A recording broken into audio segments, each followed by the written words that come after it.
Hello and welcome to this edition of 7 PM Highlights.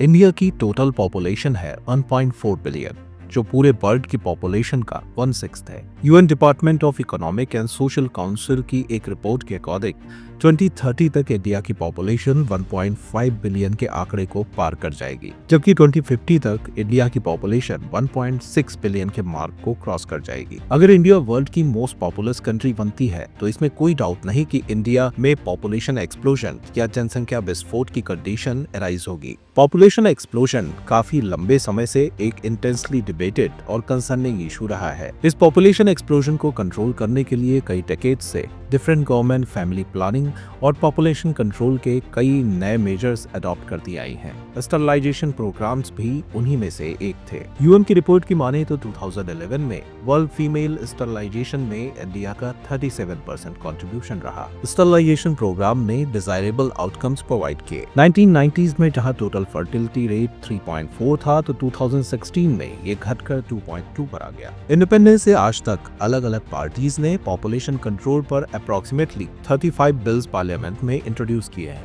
लेकिन इनमें से कोई भी बिल पार्लियामेंट में वोटिंग स्टेज तक नहीं पहुंचा और आजादी के 75 इयर्स के बाद तक हमारी कंट्री में पॉपुलेशन कंट्रोल के लिए कोई सेंट्रल लेजिस्लेशन इनैक्ट नहीं हो पाया। इस बात में कोई डाउट नहीं कि बढ़ती पॉपुलेशन न सिर्फ इंडिया बल्कि पूरे वर्ल्ड के लिए रिसोर्सेज के ओवर कंजम्पशन की वजह से डिजास्टर्स साबित हो सकते हैं। लेकिन रिसेंट में पब्लिश हुई लैंसेट स्टडी की एक रिपोर्ट ने इस बात का खुलासा किया है कि इंडिया में फर्टिलिटी रेट 2050 तक 1.29 तक डिप हो सकता है, जो रिप्लेसमेंट लेवल 2.1 से काफी नीचे है। 12,000 ईयर्स में शायद ऐसा फर्स्ट टाइम हुआ हो कि होमो सैपियंस का फर्टिलिटी रेट डिक्लाइनिंग स्लोप पर है। 2021 की नेशनल फैमिली हेल्थ सर्वे की रिपोर्ट पर गौर करें तो आने वाले टाइम में declining fertility rate population explosion के सभी कंसर्न्स पर फुल स्टॉप लगा सकता है। तो क्या पॉपुलेशन एक्सप्लोजन और डेमोग्राफिक डिजास्टर जैसे सभी संकट टल जाएंगे और डिक्लाइनिंग फर्टिलिटी रेट के क्या कॉन्सिक्वेंसेस होंगे?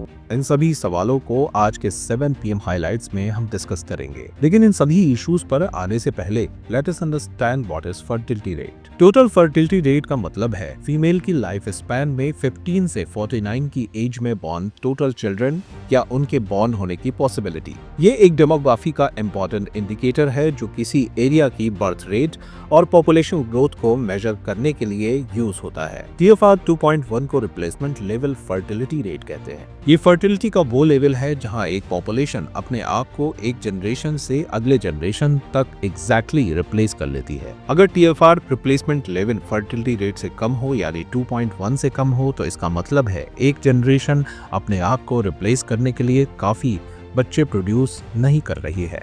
इसका नतीजा आखिर में पॉपुलेशन की कमी के रूप में निकलता है। 2019-21 में नेशनल फैमिली हेल्थ सर्वे के डेटा के अकॉर्डिंग इंडिया की total fertility rate national level पर 2.0 तक पहुंच गई थी। 1950s में यह TFR 6 या उससे ज्यादा थी। अर्बन एरियाज में TFR 1.6 है, जबकि रूरल इंडिया में ये 2.1 है। बिहार, मेघालय, उत्तर प्रदेश, झारखंड और मणिपुर अभी भी ऐसे स्टेट्स हैं जहां फर्टिलिटी रेट्स रिप्लेसमेंट लेवल 2.1 और नेशनल एवरेज से ज्यादा है। वही साउथ इंडिया के स्टेट्स जैसे केरला और तमिलनाडु में total fertility rate TFR already 1.9 से नीचे है।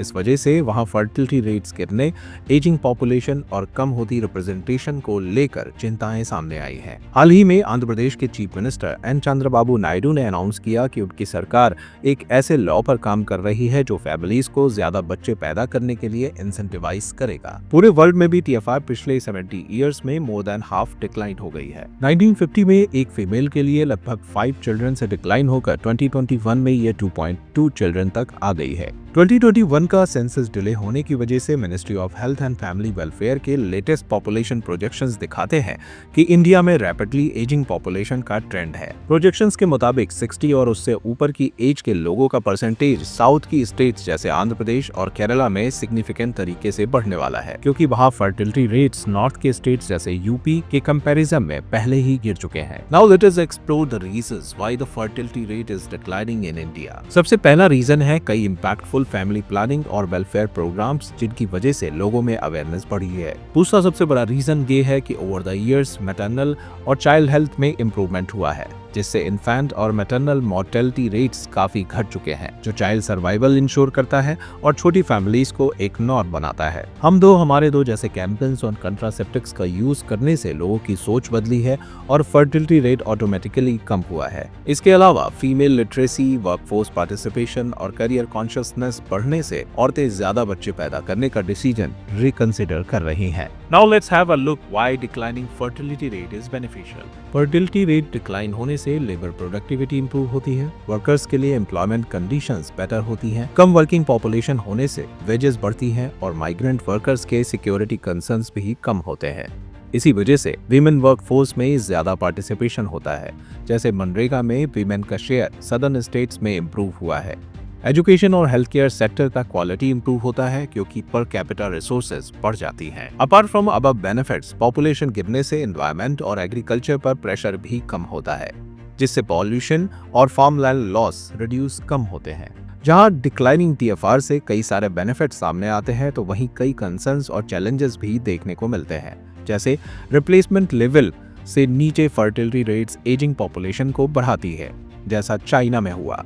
सेकेंडली, गवर्नमेंट का नॉन डेवलपमेंटल एक्सपेंडिचर जैसे पेंशन्स और सब्सिडीज पर लोड पड़ता है। वर्किंग एज पॉपुलेशन गिरने से लेबर शॉर्टेजेस होती हैं, जो इकोनॉमिक स्टेबिलिटी को इम्पैक्ट करती हैं, जैसे जापान में हुआ। इसके अलावा इनोवेशन के लिए यंग ब्रेड पूल कम होता है, जो एंटरप्रेन्योरशिप और टेक्नोलॉजी को अफेक्ट करता है। और जेंडर प्रेफरेंसेस के कारण सेक्स रेशियोज स्क्यूड हो सकता है और पॉलिटिकल रिप्रेजेंटेशन का इशू भी हो सकता है, स्पेशली सदर्न स्टेट्स के लिए। डिक्लाइनिंग टीएफआर फ्यूचर में एक ग्रेट कंसर्न्स बन सकती है, हालांकि कुछ प्रिकॉशनरी मेजर्स अडॉप्ट करके इन कंसर्न्स को एड्रेस किया जा सकता है। इन पॉसिबल मेजर्स में नॉर्दर्न से सदर्न स्टेट्स तक इंटरनल माइग्रेशन को बैलेंस करना, इकोनॉमिक पॉलिसीज को ग्रोथ और जॉब क्रिएशन पर फोकस करना, मेन को हाउस होल्ड रिस्पॉन्सिबिलिटीज लेना ताकि विमेन अपने करियर और मदरहुड को बैलेंस कर सकें, केयर गिविंग इकोनॉमी को फॉर्मलाइज करना और स्विट्जरलैंड का टाइम बैक इनिशिएटिव अडॉप्ट करना ताकि यंग जनरेशन सीनियर्स का ख्याल रखें